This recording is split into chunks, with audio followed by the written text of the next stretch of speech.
ऋषि हमारे बार-बार मना करने पे भी आपका सिद्धांत बताने पर भी कि यहाँ केवल भगवत प्राप्ति का ही प्रश्न हो।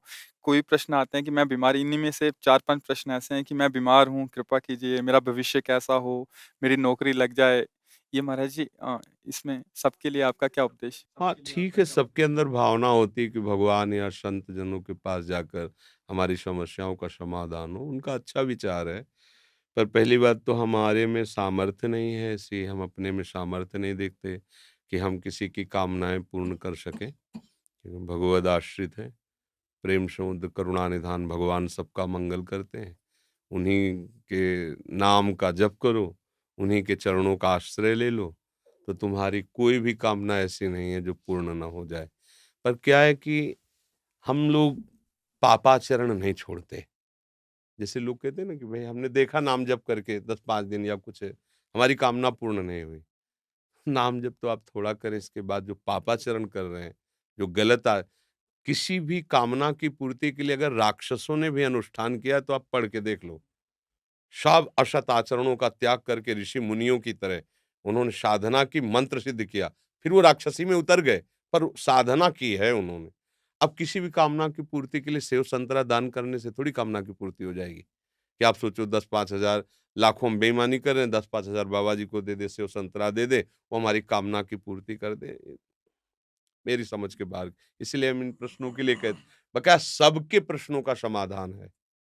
निश्चित, यदि आप सही आचरण अपने कर लो, क्योंकि तुम्हारे दुःख का कारण तुम्हारे बुरे आचरण हैं, पुराने, और अभी तुम नए बुरे आचरण कर रहे हो, तो अब थोड़ा भी सुकृत करोगे, तो बुरे आचरण फन काढ़ करके खड़े हो जाएँगे तुम्हारे नाश के लिए, क्योंकि वो नष्ट नहीं होना चाहेंगे, तुम्हें दंड देंगे, तो तुम्हारे सुकृत से अश्रद्धा कर देंगे, संतों से अश्रद्धा कर देंगे, भजन में अरुचि पैदा कर देंगे और वो फिर आक्रमण करेंगे। और वो जब तक अशुचि कर्म तुम्हारे हैं, तब तक तुम्हें वो सुखी नहीं होने देंगे। अगर नौकरी भी लग गई है, फैक्ट्री भी चल रही है, तो ऐसी बाधा खड़े करेंगे, और टेंशन मुक्त नहीं हो सकते। तब लगी कुशल न जीव को सपने मन विश्राम, जब लगी भजत न राम को शोक धाम तज काम। पक्का सिद्धांत है। आप सब अपने आचरण सुधार लो, खान पान सुधार लो, और अगर थोड़ा भी रामकृष्ण हरि जपोगे तो तुम्हारा मंगल हो जाएगा। कौन ऐसा काम है जो भगवान की कृपा से ना हो जाए? पर हम भगवान की कृपा का आदर कहाँ करते हैं? मनमानी हम विषय भोगें, गंदे आचरण करें, और कुछ बिहारी जी या किसी संत को हम दे के अपना काम बनाना चाहें, तो यहाँ घूस नहीं चलती। अगर तुम्हें अपनी कामना की पूर्ति करनी तो पहले आचरणों को सँभालो आप। आप अपने आचरणों को ठीक करो, जो मूल बात है। ऊपर पेंट पोतने से कुछ नहीं होगा, नीचे नींव मजबूत नहीं, पूरा ढह जाएगा। अभी वर्तमान की कोई भी सेवा, कोई भी दान पुण्य आपका एक कर्म हुआ ना, तो आपके हज़ारों ऐसे कर्म जो आपका नाश करने के लिए तैयार हैं।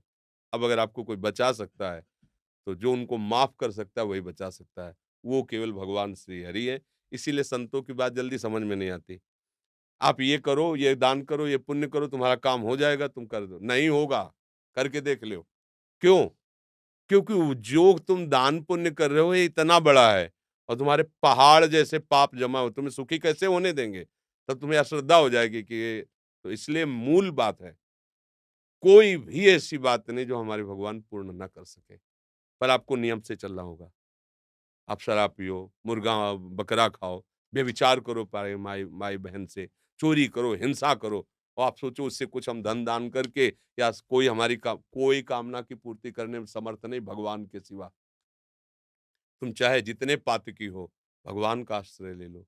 जिनका चरण धुवन गंगा जी हैं, जिनके चरणों का चिंतन कर कर बड़े-बड़े महात्मा हो गए, उन्हीं से तुम्हारा मंगल होगा, और कहीं मंगल हो जाए ऐसी हमारी भावना नहीं है। क्योंकि संत भगवान के ही यश का गान करते हैं। उन्हीं के नाम के प्रभाव से किसी में कुछ भी जो दिव्यता आती है, वो उन्हीं से आती है। तो अगर आपको संतों के पास जाने का लाभ लेना है, तो श्री हरि की शरण में हो जाओ अंदर से। बुरे आचरण बंद कर दो और नाम जप करो, जो चाहोगे प्राप्त हो जाएगा। पक्की बात है, अगर ये नहीं तो फिर बात है। नाम जप शुरू करोगे तो पहले नाम जप उनको मारेगा, उन कर्मों को, जो तुमने पूर्व में किए हैं, तुम्हें दुःख देने के लिए तैयार हैं वर्तमान में, उनको वो नष्ट करेगा। इसीलिए समय लगता है। अब आदमी सोचता है कि यार इतने दिन से माला जप रहा हूँ, कोई लाभ तो मिला नहीं। वो लाभ हो रहा है, तुम्हारे दुःखों का नाश हो रहा है, अशुभों का नाश हो रहा है। जिस दिन उनको मिटा दिया, तो फिर जो आनंद मिलेगा, वो जीवन कृतार्थ। एक-एक चावल के लिए तरसते थे सुदामा जी, लेकिन धर्म भ्रष्ट नहीं हुए। घर में आते, पत्नी कहती, "हम तुम तो भूखे रह सकते हैं, छोटे-छोटे बच्चे हैं।" बोले, "हमारा धर्म है। हम अपने धर्म का पालन करते हैं, 5 घरों में घूम आते हैं, नहीं मिलता क्या करें?" जैसे हरि रखें वैसे तुलसी दल और चरणामृत से।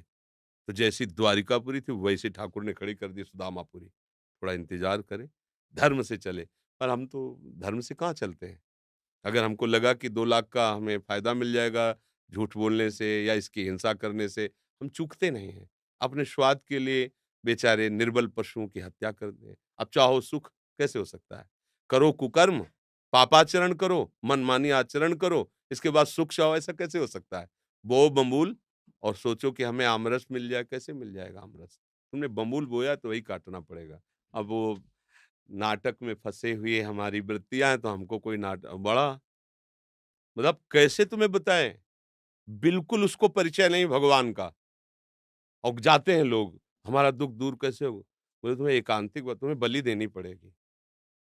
तुम्हें ये करना पड़ेगा। अरे यार! कैसे कैसे पागल बना रहे हो?